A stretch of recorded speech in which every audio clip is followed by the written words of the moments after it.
Kinetic sand is a toy that consists of 98% silicon dioxide and 2% polydimethylsiloxane, which is added to a sand to make it moldable. This chemical is non-toxic and safe to touch and very inert, which is a term that describes a substance which is not chemically reactive. I made this simple caster hold enough for 1 bag of sand, so when I compress something into it, it holds its shape.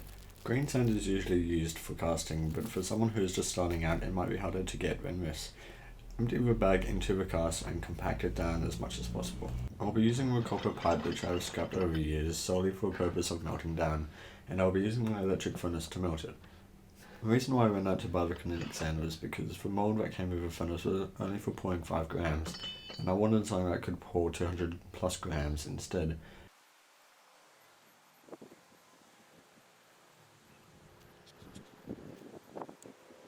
As it is melting, prepare the sand by pushing in whatever you want to mould. I have a block of wood that I use for an ingot shape, which I cut. It's not the best, but it works. Heating the sand is not necessary as there is no temperature shock when pouring.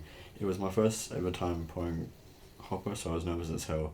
This does not mean that you should not heat it up anyway. Make sure you are wearing a protective gear for pouring. Molten copper is not something that you want on yourself. This was just to prove that you don't have to have any moulds when you can just use store-bought kinetic sand. Kinetic sand will not last forever. As you keep using it, it will start to degrade to the point where it's unusable, so it is best to go out and buy a better mould. I'll be using this furnace in a few future videos, so if you like the video, please give me a like and subscribe. If you haven't already, please check out my Patreon and consider donating towards my channel. A little can go a long way. See you in the next video.